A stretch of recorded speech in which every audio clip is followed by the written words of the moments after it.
Boa noite a todos, sejam bem-vindos.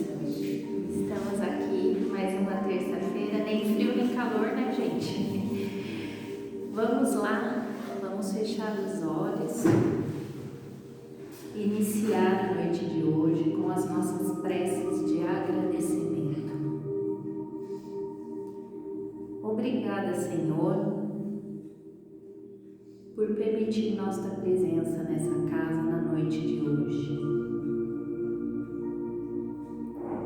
Obrigada por nos permitir acordar bem, respirando, com saúde. Obrigada, Pai, pela saúde dos nossos familiares e amigos e também pelo bem-estar. Obrigada, Senhor, por nos manter firmes, serenos, nos momentos de dificuldade. Que a sua bondade consoladora acalente sempre os nossos corações.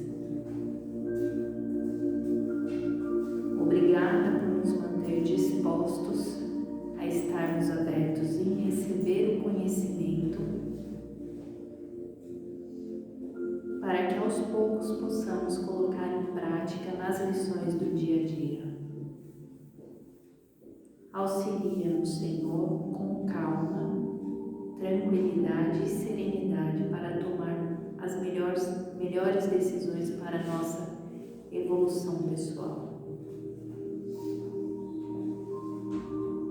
Que os mentores da casa auxiliem nosso amigo que fará a preleção na noite de hoje e acompanhem todos os amigos desencarnados que aqui se encontram. Assim seja, graças a Deus.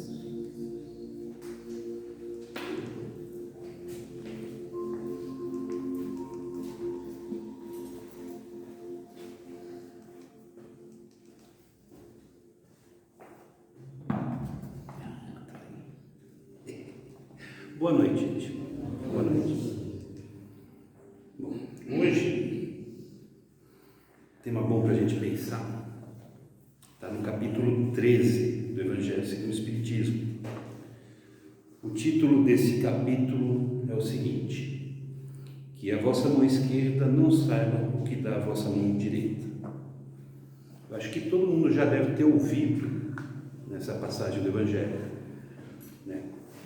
Que é tirada de uma pregação de Jesus, né, para o povo que o acompanhava, né?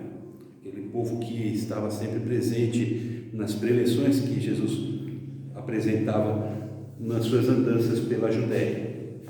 Então são duas as passagens do Evangelho que Kardec destaca para abrir o capítulo e para mostrar, né, o enfoque, né, a linha de compreensão que ele vai seguir no seu estudo.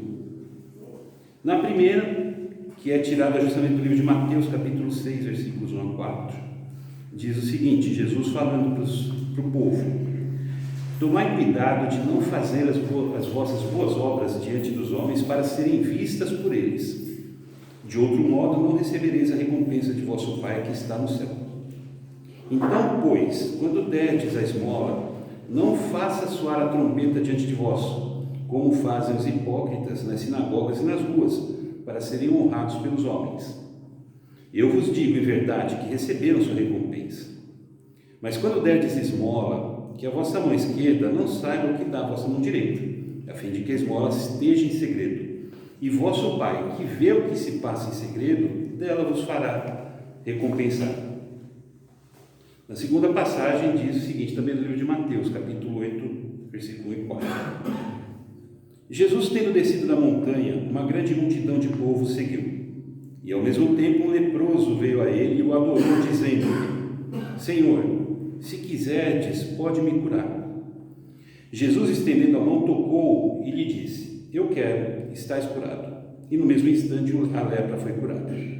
Então Jesus lhe disse: Guardai-vos de muito falar disso a alguém, mas ide-vos mostrar aos sacerdotes.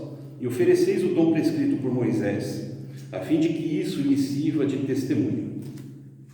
Então, são as duas passagens evangélicas destacadas para Allan Kardec para mostrar qual é o ponto central desse tema.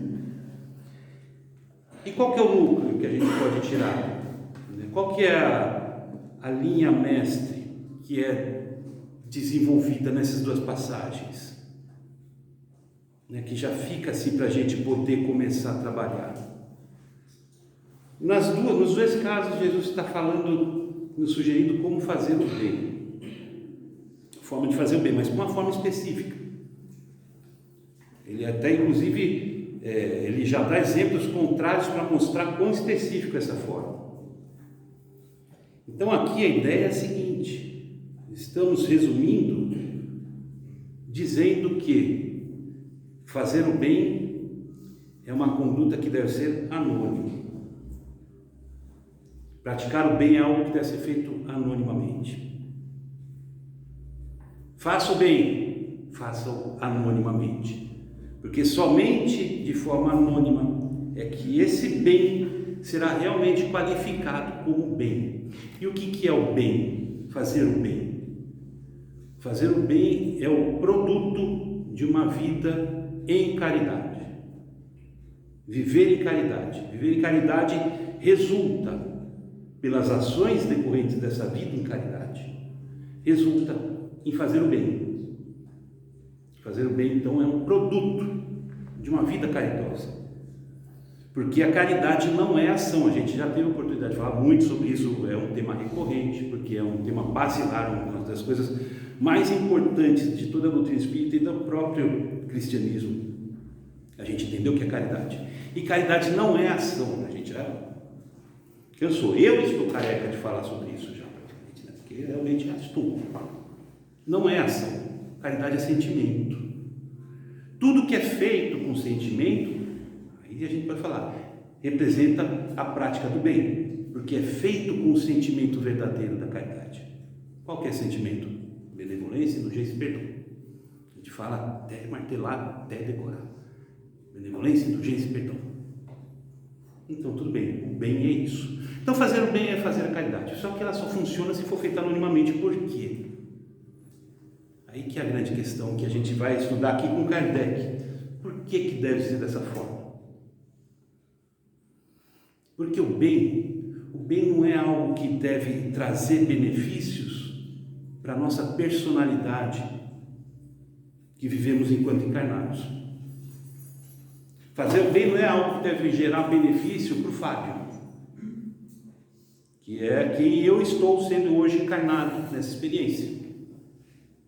Porque essa persona, esse CPF que vos fala, uma hora vai acabar, vai extinguir. E o meu espírito que eu sou, porque todos nós somos espíritos imortais, vai seguir sua viagem rumo à evolução, rumo ao progresso. Outras experiências, outras reencarnações, outras circunstâncias de vida, outras personalidades. Vai seguir. Assim como já tivemos inúmeras, ainda teremos outras tantas até atingirmos esse progresso. Isso fica. Então, isso é outra questão importante da gente compreender, que dá para extrair desse capítulo, desse ensino. Tudo aquilo que a gente procura agregar para a personalidade, não vai agregar para o espírito. Fica no corpo. Dinheiro no banco, roupas bonitas, tênis brilhoso, diploma, anéis, joias, carros bonitos, tudo isso fica. Não vai levar nada. André Luiz, quando morre, quando desencarna, e chega e consegue já se recuperar de toda aquela transição turbulenta que ele enfrentou, que está em nosso lar, e aí ele começa a trabalhar dentro da colônia, ele vai ajudar na ala dos necessitados, que é o hospital, uma das alas do hospital. Então ele chega com toda a pompa: eu sou médico. Porque tinha botado ele para limpar vômito, né? Mas eu sou médico. Você é médico da terra, André. Você já estudou medicina do espírito? Estudou. Zero de conhecimento da medicina do espírito. Então não é. médico na Terra, só que morreu. O diploma foi junto no caixão, no lago. Então, tudo que é conquistado com vistas à personalidade, fica com a personalidade. Agora, qual que é a diferença, então, de fazer anonimamente a prática do bem, né? Buscar o resultado da vida em caridade, de viver a caridade de forma anônima. Por quê? Porque anonimamente a gente está relevando a personalidade para dar importância para o espírito. Quando a gente olha para o espírito, a personalidade perde importância. Então não há destaque para a personalidade, é para o espírito. Eu estou vivendo a caridade com o olhar espiritual do ser imortal que eu sou. Então não precisa ter destaque nenhum para essa personalidade. Colocando melhor essas palavras que eu estou tentando explicar, Kardec colocou assim: fazer o bem sem ostentação é um grande mérito. Ocultar a mão que dá é ainda mais meritório. É o sinal incontestável de uma grande superioridade moral. Por quê? Para ver as coisas de mais alto do que o vulgo, é preciso fazer a abstração da vida presente e se identificar com a vida futura. É preciso, numa palavra, se colocar acima da humanidade para renunciar à satisfação que proporciona o testemunho dos homens e esperar a aprovação de Deus. Está aqui a razão. Por que deve ser feito anonimamente? Porque o bem não é feito para mostrar para aqueles que estão à nossa volta. Como consequência disso, ilustrar nossa personalidade. Eu não estou construindo algo para o meu ego. Bem verdadeiramente compreendido e aplicado, executado, é para o espírito. E se é para o espírito, pouco importa a condição da existência daquele que o está praticando. Então, esse é o ponto basilar. O bem tem que ser anônimo. E esse sempre foi uma grande luta do homem, né? Não é de hoje, aliás, é um dos grandes... Jesus já alertava sobre isso há 2000 anos, porque é algo que é muito sedutor. O testemunho dos homens, que Kardec alega aqui, é muito sedutor. É muito bom para a personalidade ser adulado, ser reconhecido, ser colocado num pedestal, por qualidades que a gente não tem. É importante também a gente destacar isso. Porque se a gente está aqui nesse planeta, né, mundo de provas e expiações, né, também já é um tema muito recorrente, a gente falou muito sobre isso. Nós ainda estamos começando a nossa jornada de aprendizagem. E um dos grandes objetivos da vida, da encarnação em um mundo de provas e expiações, é justamente aprender a viver a caridade. Entender o que é caridade. E a partir dela, começar a produzir os seus efeitos, né? Entre os próximos que vivem conosco na nossa sociedade, nessa vida interativa, pelo bem. A gente está aprendendo. Se a gente já soubesse fazer isso, a gente está em mundos melhores. A nossa condição seria melhor, mais avançada. A gente ainda está aprendendo. Então, a gente não tem esse conhecimento. A gente não sabe. Então, se gabar de algo que não sabemos fazer é algo ainda mais complicado. Mas é sedutor, né? Agora, é claro que as coisas mudam e hoje em dia está cada vez mais complicado a gente lidar com isso, é um desafio ainda maior. Porque, vejamos, não vamos nem precisar voltar muito tempo atrás, 20 anos atrás, 25 anos atrás. A pessoa queria fazer festinha, divulgando-se um realizador, uma pessoa, um obreiro do bem. E sempre teve. Então fechou, agora já foi. Vamos por aí então, campanhas, né? Caravana da Páscoa, caravana do Natal, arrecadava um monte de coisa, serve para fazer doação para a cesta básica, enfim, sempre teve o pessoal que vai junto no meio para fazer farol com aquilo. Só que 25 anos atrás era diferente, a pessoa precisava se empenhar um pouco mais, porque não tinha, né, as facilidades que a gente tem hoje. Então ela podia divulgar, talvez, ela precisava levar uma máquina fotográfica no bolso para tirar foto dela entregando alguma coisa, divulgava num círculo menor, que tinha acesso assim aos familiares, aos amigos, ou os amigos que estivessem junto. Era mais complicado, tinha que fazer mais esforço. Hoje não. Qualquer um de nós tem um celular, com internet. e acesso a redes sociais. Então chega num ponto em que hoje é muito fácil você estar... Aliás, praticamente a grande maioria de nós vive o dia inteiro com o celular, a mão estendida do celular na palma da mão, né? Cada vez mais dependentes do aparelho. A pessoa anda na rua, teclando o celular, atravessa a rua, teclando o celular, vai no banco, teclando o celular. Enfim, o celular é um instrumento. E as facilidades que ele proporciona aprisionam o indivíduo de uma forma muito fácil e muito contundente. E a pessoa então vive com o celular, selfies, vídeos, TikTok, cortes, filme daqui, filme dali, dancinha, etc. De tal forma que hoje a pessoa que pensa, vamos montar um grupo, uma ONG, vamos montar um grupo de trabalho voluntário, das primeiras coisas que ela vai pensar é fazer suas redes sociais, primeiro, para poder divulgar o trabalho. Durante a pandemia, agora, né, muitos grupos acabaram saindo para as ruas para ajudar, porque foi uma situação bem trágica, né? Foi uma situação bem fora da curva, né? E precisava de algo que fosse feito ali, né? Então muitos grupos participaram, aqui em Tu mesmo teve muitos grupos. E muita gente surfou essa onda para tirar proveito e divulgar, fazer divulgação de seus atos, dessas práticas. Tinha muita gente que doava coisas para esses grupos entregarem para as pessoas, levarem para as pessoas, condicionando essa entrega a tirar uma foto ou fazer um videozinho para colocar na página social. Então, teve muita exploração em cima disso. E há muita exploração em cima disso porque hoje está mais fácil. As dificuldades que tinham antes, as limitações que existiam antes, hoje não existem mais. E as pessoas vivem em função disso. Lustrar a imagem a partir da prática de atos de assistência. Porque atos de assistência não representam necessariamente atos de caridade. É possível você ajudar alguém sem estar fazendo bem para essa pessoa. A pessoa vai lá e está doando uma cesta básica. Está doando um prato de comida para alguém. Mas isso não significa necessariamente que ela está fazendo bem. Ela pode estar sendo útil. Isso é uma coisa. Está sendo útil, porque ela está sanando, ela está resolvendo uma necessidade imediata, carente, imediata daquela pessoa. Sempre ajuda. Um prato de comida sempre vai matar a fome de alguém.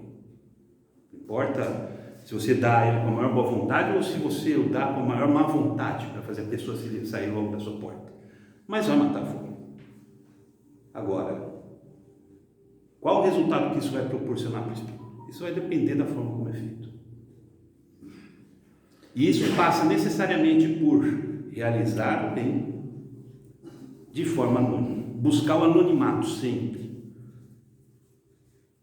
Sempre. Por vários motivos. Quem está passando uma necessidade, quem está vivendo uma vida de carência, encarnou na prova da pobreza, da miséria, não vamos falar da pobreza, da miséria. Só que encarnou na prova da miséria. Está passando uma vida de muita carência. Extrema penúria, então sofre. No mundo como hoje, no estágio que nós estamos vivendo hoje, um mundo extremamente material, extremamente voltado às conquistas da matéria, um mundo que ainda consegue separar e se fortalece muito nisso, na divisão entre pessoas a partir do que elas possuem materialmente. Então esse indivíduo já reencarna excluído. Ele já está fora. Ele é um despossuído. Então ele já está excluído dos círculos mais favorecidos, dos círculos mais que possuem mais acesso às coisas da matéria, dos bens materiais. Então já é uma situação complicada, por si só. Aí ele vai ter que pedir, porque é difícil ele conseguir trabalho. Muito difícil numa sociedade que ainda segrega. É muito difícil ele conseguir trabalho. Então tem que pedir, às vezes, muitas das vezes vai pedir. Às vezes até pedir um trabalho para conseguir uma comida, né?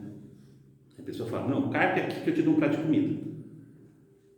Então, a intenção, né? Mas é uma exploração, né? Porque carpe um terreno para um prato de comida, quanto custa um prato de comida? É uma exploração, mas a gente abre mão, a gente vai nesse ponto também, a gente aproveita e vai. mas a pessoa se sujeita a isso porque precisa. E aí, de repente, ela ainda vai receber aquilo sendo exposta a uma situação de inferioridade. A pessoa que dá, ela faz questão de mostrar-se superior. Ela faz questão de, com o seu ato, evidenciar a diferença que existe entre elas. Sabe? Afirmar-se melhor do que aquele e afirmá-lo pior do que ele. Então, a pessoa que recebe aquela ajuda, até a necessidade imediata, a carência imediata pode ter sido sanada. Mas o efeito desse ato vai ser muito mais prejudicial do que benéfico. É tão prejudicial, em vez de benéfico, que eu não sei se vocês já perceberam isso, fazer essa experiência na rua. Às vezes a pessoa pede dinheiro no farol, e às vezes você pega na carteira e não tem. Não tem trocado, às vezes não tem nada mesmo, né? Mas acho que a minha carteira hoje também não deve ter nada, se alguém me pedir. Porque não tem nada. Se alguém parar hoje, não tem nada na carteira. Mas aí a pessoa pede, você abre a janela e responde para ela: meu amigo, desculpa, não tenho nada hoje. Ó, estou igual a você. Você vai me desculpar. Próxima vez eu te... Enfim, responde.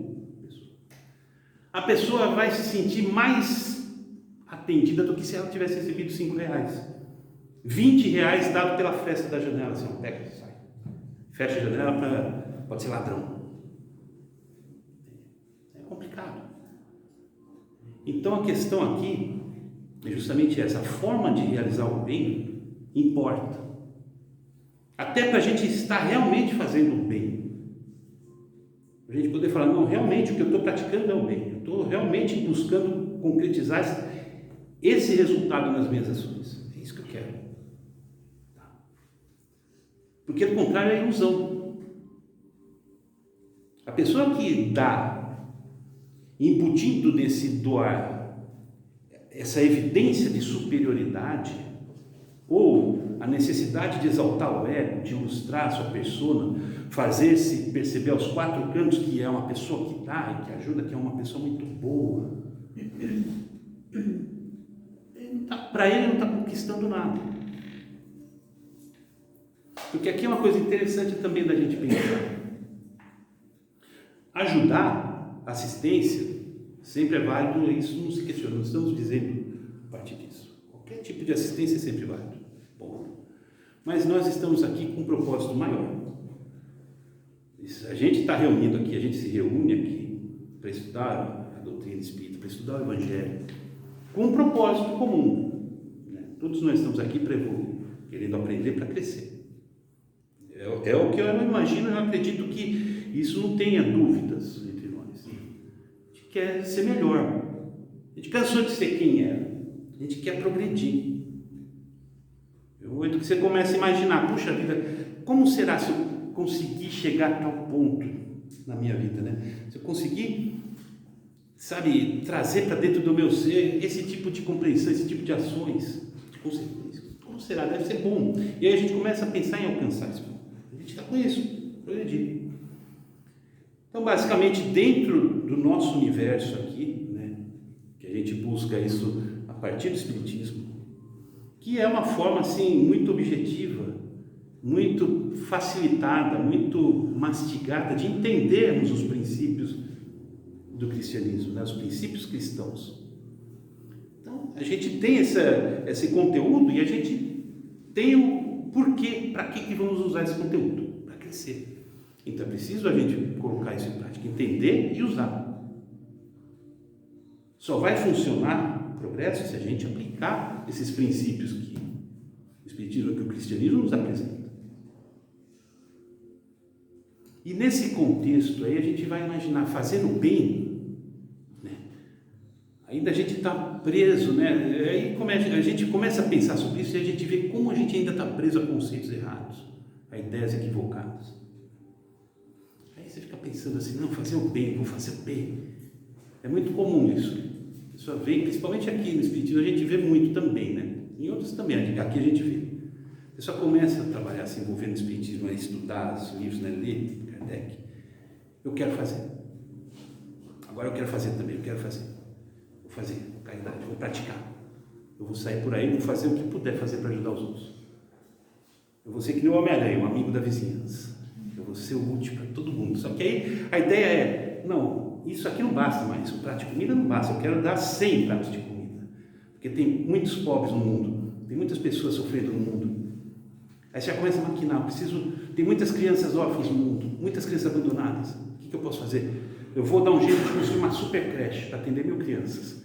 Eu vou fazer uma ONG que vai conseguir assim, levar comida, 50 mil refeições por mês, 50 mil necessitados. Eu vou buscar roupa para quem está com frio lá no sul, vou buscar casa para quem está no norte. Aí a pessoa quer abraçar o mundo. Vai falhar, óbvio.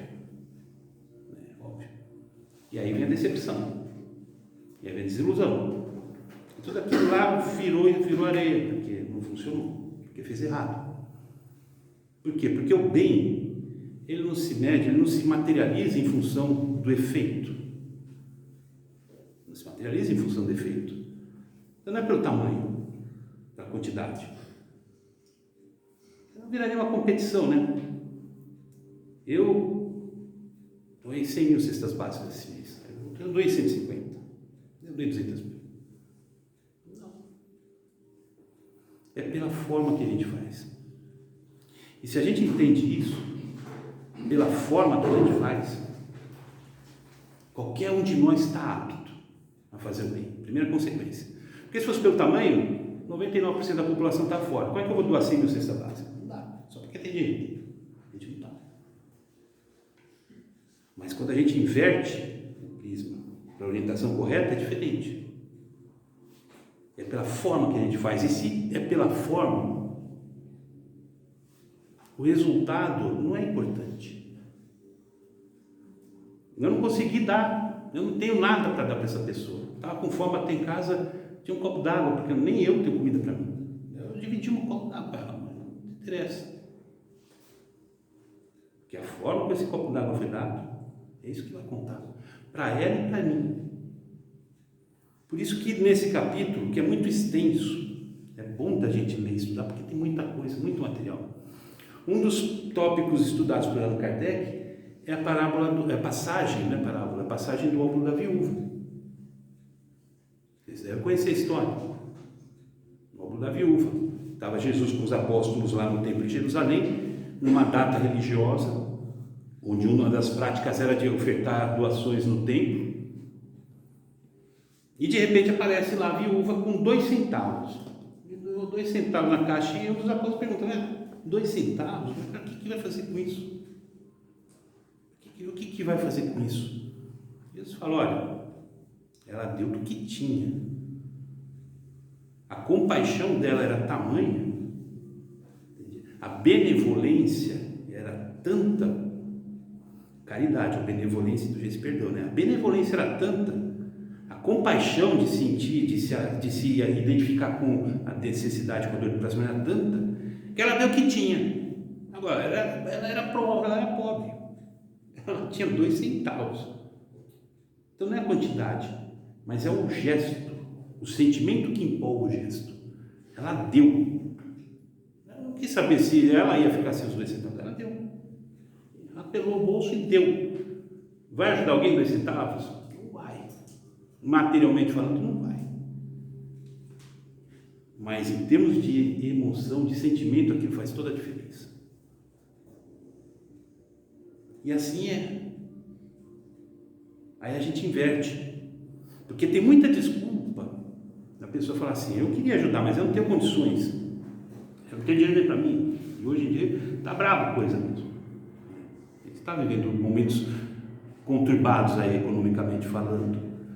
Mas é justamente por isso que a gente tem que resgatar isso para trazer para a gente. Não precisa.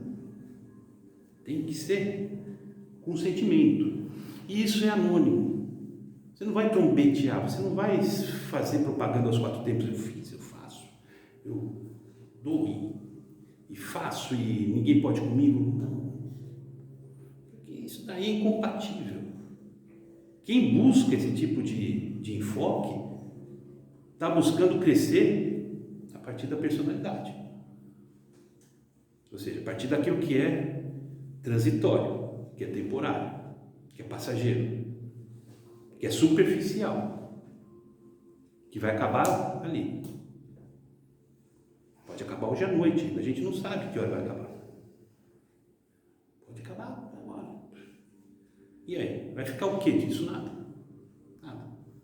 O espírito seguir. Que progresso ele teve? Nenhum. Aí o que acontece? O espírito volta. Uma hora ele vai voltar para o plano espiritual, para o seu verdadeiro mundo. E Kardec ensina no livro dos Espíritos. Verdadeiro mundo. Mundo espiritual. Cheio de ilusão. Porque eu fiz, consegui. Eu produzi tanto. Eu fui tão bom na minha existência. E aí ele vai se deparar com a verdade. Porque aqui a gente tem muitas máscaras, a gente esconde, né? Mas lá não. E aí, se a gente não está, se a gente ainda está numa condição evolutiva, que a gente ainda precisa aprender o que é amor, aprender o que é caridade, aprender a fazer o bem, né? A gente tem condições de enfrentar a verdade relativamente à nossa própria existência, a nossa condição verdadeira. Muito difícil. Muito difícil. Quando a gente trabalha nas sessões mediúnicas, a gente vê essa realidade. Muito difícil. E aí o trauma que o espírito, o que ele vai precisar para resgatar isso, para recuperar isso, para tentar se estruturar emocionalmente, se equilibrar, todo um trabalho que vai ser precisado. Por quê? Porque está insistindo no equívoco, está insistindo na visão equivocada. Aí alguém pode chegar e falar assim, mas se eu divulgo, eu posso estimular outros a fazer. Tem muita gente que usa esse argumento. Se eu divulgo, aí as pessoas vêm e se sentem estimuladas a fazer o bem também. Não vai estimular ninguém. Essa é que é a grande novidade, não vai. Porque fazer o bem, a gente está falando, fazer o bem é o resultado de viver a partir da caridade. Então, para fazer o bem, a gente precisa entender o que é caridade, procurar construir esse sentimento dentro de nós. E isso demanda uma certa maturidade individual. A pessoa tem que atingir isso, essa maturidade, de entender essa necessidade, de entender o que deve buscar e de trazer isso para a sua realidade. Se ela não atingir essa maturidade, ela não vai mudar. Não adianta abrir a cabeça e botar força. Faça o bem, ela não vai entender. O que ela faz, que pode até ser para ajudar alguém, assistência, mas vai ter sempre o interesse pessoal subjacente. Sempre o interesse pessoal. Por isso que a gente vê tanta gente hoje fazendo propaganda do bem, né? E exaltando-se ao mesmo tempo. Que a rede social dá like, dá clique, isso monetiza, é uma forma de ganhar dinheiro, que é de aceitação fácil. As pessoas gostam de ver ações caridosas, gostam. Aí você clica lá para ver o vídeo, clica lá para ver não sei o quê, likes, seguidores, engajamento, monetiza, porque o YouTube dá placa, dá uma placa, se você tem não sei quantos milhões de acessos, quantos milhões de seguidores, você ganha dinheiro. Tem gente que vive disso. Olha que legal casar os dois, né? Essa é a ideia. Então não vai. Se a pessoa, e agora, quando a pessoa atinge essa maturidade, ela não precisa de ninguém para inspirar. Ela já sabe o que está inspirando ela. Está aqui. Está no Evangelho. Ela já sabe. Ela não precisa de alguém que mostre, que chega para ela, vai fazer o bem. Não. Essa é uma conquista dela. Agora ela precisa conquistar. O que isso vai ajudar é difundir a mesma ideia num círculo maior. Pessoas que vão ver aquilo e vão ter o mesmo pensamento. Que bacana, o cara está ganhando 300 milhões de seguidores. Acho que eu vou fazer também. Aí abre mais um canal aqui, mais uma página lá, mais uma continha aqui, mais uma dancinha ali, mais uma cidade ali, filmando. E aí a gente vai fazendo tudo o contrário do que Jesus já alertava há 2000 anos. Seja anônimo na prática do bem, porque o bem não vai representar nada para a sua persona, é para o espírito que você é. O espírito não precisa da persona, então pense nele, haja a partir dele, da perspectiva dele, não da terra. A terra vai te adular, como tem adulado até hoje. Então olha quanta coisa que a gente pode tirar daqui desse capítulo 13, e quanta coisa atual. E quanta coisa que nos serve de advertência para chamar a atenção, tipo, será que eu não estou também escorregando para esse tipo de caminho? Será que está acontecendo? Será? Coisa simples, né? Às vezes você dá um casaco para alguém que te pede na rua, passa em casa batendo, você dá um casaco para o cara lá, o cara pega o casaco, dá aquela olhada, vai embora, não fala nenhum obrigado, você fica se remoendo, o cara nem me agradeceu.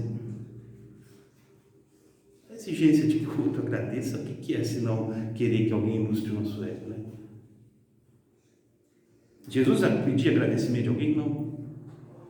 Jesus ficava cobrando, você não esqueceu de falar nada, não? Te curei, te fiz ele chegar, você não esqueceu de falar nada, não? A palavrinha mágica, ele falou isso alguma vez? Não. Jesus queria se divulgar? Não. Ele chegou para o rapaz aqui, o leproso, no texto que a gente leu, o que ele falou depois que curou o leproso? Não fale nada para ninguém. Não conte. Vai lá para o templo fazer a oferenda de Moisés para mostrar o seu reconhecimento, mas não conte nada para ninguém. Podia, né? Chega lá na pracinha, lá no centro lá de Cafarnaum, vai chegar mais gente, não precisava disso. Jesus não estava atrás disso. E nos ensinou, não é esse o caminho, não é por aí. Está vendo? É uma coisa assim, parecia tão, né? Você fala um texto tão. No entanto, aí a gente traz para o nosso dia, para a nossa realidade, e você fala, olha, tem tudo a ver. Tem tudo a ver. A gente tem que pensar muito, refletir muito. E está aqui. Então vocês peguem capítulo 13, leiam. A gente fala assim para ler, as pessoas falam que vão ler, mas não leem, né? Leiam. Peguem, reflitam, porque é uma coisa nossa. É direto aqui, ó. É chapado direto no peito isso daqui. Vai, reflita, gente, ó. Ao contrário, vai continuar andando sem sair do lugar, né? Andando sem sair do lugar. Uma hora cansa, né? Tem que cansar. Então é isso, gente. Agradeço a paciência de vocês. Vocês tenham uma excelente semana. Que Deus os abençoe a todos. Muito obrigado.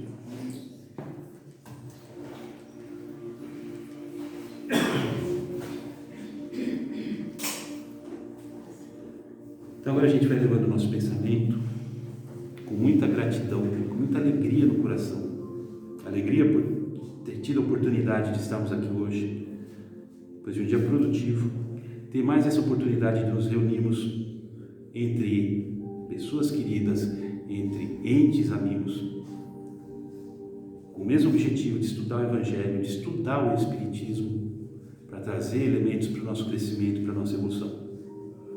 E com toda essa alegria, com esse reconhecimento muito forte no nosso coração, a gente agradece cada um dos amigos espirituais que está aqui reunidos hoje, nos recebendo nesse ambiente tão abençoado, nos inspirando, nos intuindo, nos amparando nesse processo de aprendizado, estando ao nosso lado, oferecendo essa amizade, esses elementos que são necessários para que a gente possa resistir e prosseguir.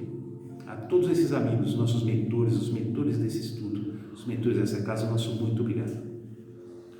E levando mais pensamento, a gente vai buscar aquele que é a razão pela qual estamos aqui hoje. Aquele que nos trouxe pessoalmente esse código de evolução, esse guia de crescimento que é o Evangelho, e exemplificou passo a passo para que a gente pudesse seguir o seu exemplo.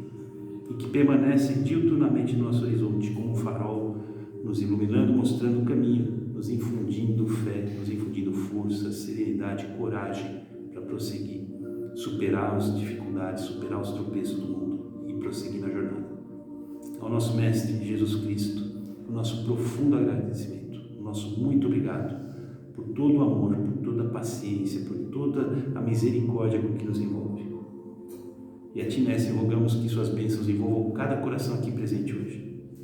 Que cada irmão possa aquecer-se no Seu amor, envolver-se na Sua paz e levar para os seus lares, levar para os seus entes queridos, aqueles com quem vive, todos esses exemplos, todo esse propósito de crescer, passar a viver, exemplificar o Seu Evangelho. E assim, cada um de nós possa, dando o nosso pequeno contributo, viver como cartas vivas dessa boa nova, ajudando a retransmitir, ajudando a exemplificar, ajudando a difundir o seu ensinamento. E assim, a gente ajuda também a que essa família humana possa se estreitar cada vez mais nos laços mais profundos de amizade, de fraternidade e de amor emanados de nosso Pai. Que assim seja, graças a Deus e graças a Ti, Jesus.